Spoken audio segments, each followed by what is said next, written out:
তোমার প্রীতির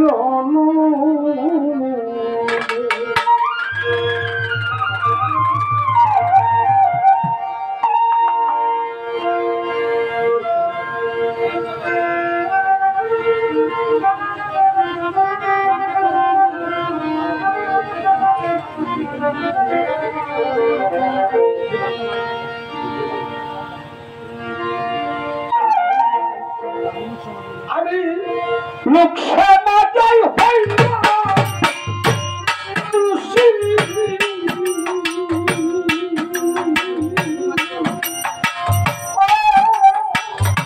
খলিল ভাই তোমার প্রীতির কারণে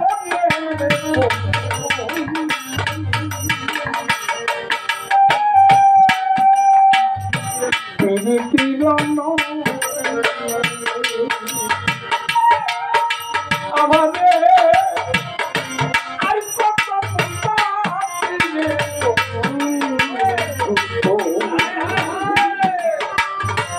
খলিল ভাই প্রীতির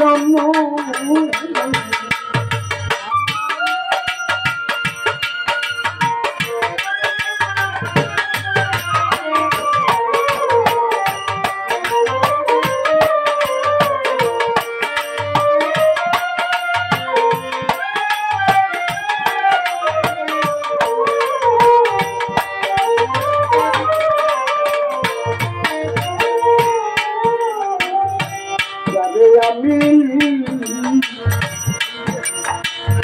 মন দিয়াছি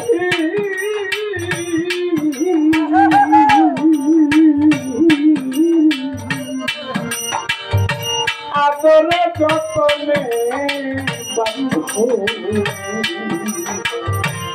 আদরে যতনে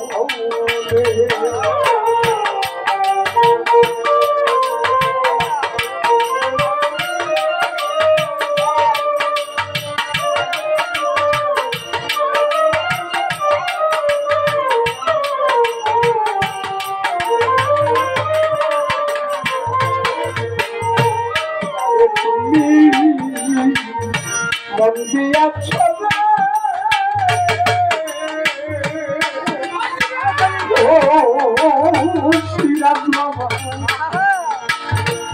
আদরে যতনে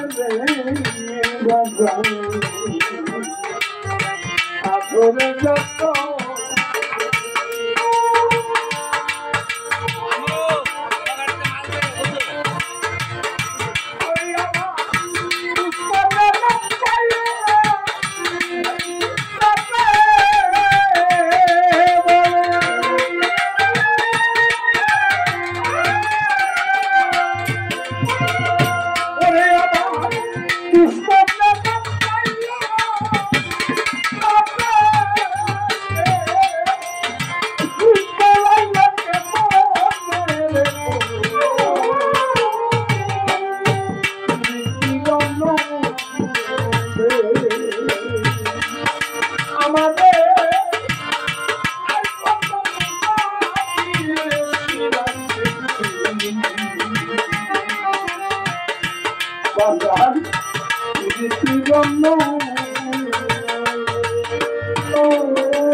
পুরানো বেতারে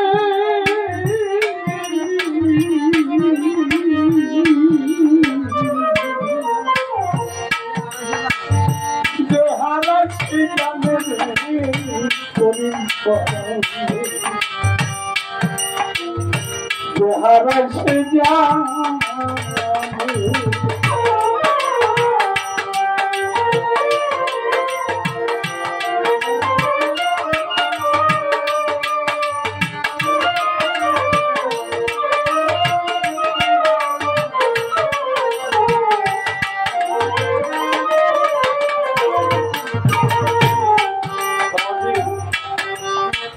আপনাদের এখানে একটা গান করেছিলাম জানুয়ারি 24 তারিখ আসার সময় নদী পার হয়ে মাঠে দেখার জন্য একটু বাড়িতে গিয়েছিলাম। মাকে দেখে মার সাথে কথা বলে আমি চলে আসবো। মা পুলি কথা বল, বাবা তুমি বসো, তোমার সাথে অনেক কথা বললো। মাকে কিছু টাকা দিয়ে চলে আসলাম। বললাম মা আমি কাঁচারকান্দি গানে যাচ্ছি, সকালে আবার এদিকে যাবো, আপনাকে দেখে যাব। পরের দিন বৃহস্পতিবার 25 তারিখ আমার গুরু বাড়ি অনুষ্ঠান। আমার দাদা গুরু রোজা শরীফ গোসল দিবে সকাল 10টায়। আমার যাওয়া একটু লেট হয়ে গেল, রাস্তাঘাটে নৌকা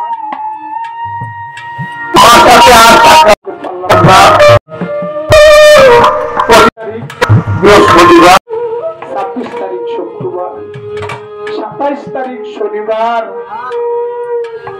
সন্ধ্যায় মাগরিবের পরে আমার গুরু বাড়িতে আমি গান করতেছি। আমার মোবাইলে ফোন দিয়েছেন, রহিম তুমি বাড়িতে চলে আসো। ফোনটা দিয়েছে কে? আমানুল্লাহ মামা। চাইলে আমানুল্লাহ মামার লেখা আমার মোবাইলে উঠতেছে, রিসিভ করলাম। বলছে পাইনা তুমি তো তোমার গুরুর বাড়িতে, বুঝি মামা তুমি একটু বাড়িতে চলে আসো জরুরি। কেন মামা? তোমার মায়ের অসুখ। মার অসুখ, মাকে শরীফগঞ্জে পাঠান, আমি ভোট পাঠাইতেছি, মাকে চিকিৎসা করবো। না তুমি বাড়িতে চলে আসো। তখন আমার আর বোঝার কোনো বাকি রইল না। আমার হাত থেকে মোবাইলটা পড়ে গেল। দয়াল আমার মুর্শিদ এসে মোবাইলটা ধরে কথা বললো, নিশ্চিত হয়ে গেলাম আমার মা যে আমাকে ছেড়ে চলে গিয়েছে। আমার গুরু বাড়িতে গান ছিল, স্ত্রীর গান আমি নিজেই বাইরে করেছিলাম। প্রদীপ সরকার করিম ভাই, আপনাদের এখান থেকে আসার সময় আমার মার সাথে আমার সাক্ষাৎ হয়েছিল। মা, এই দুনিয়াতে মা হলো আপনার প্রথম সাথী, আসার পরে সাথী হলো মা, তারপরে বাবা, এরপরে বন্ধু বান্ধব, কোন আমারও ছেলে মেয়ে আমার সাথী।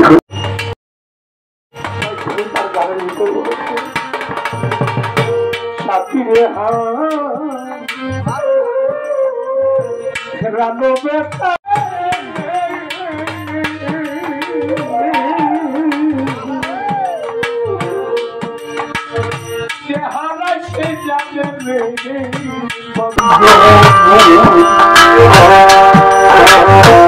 হারাই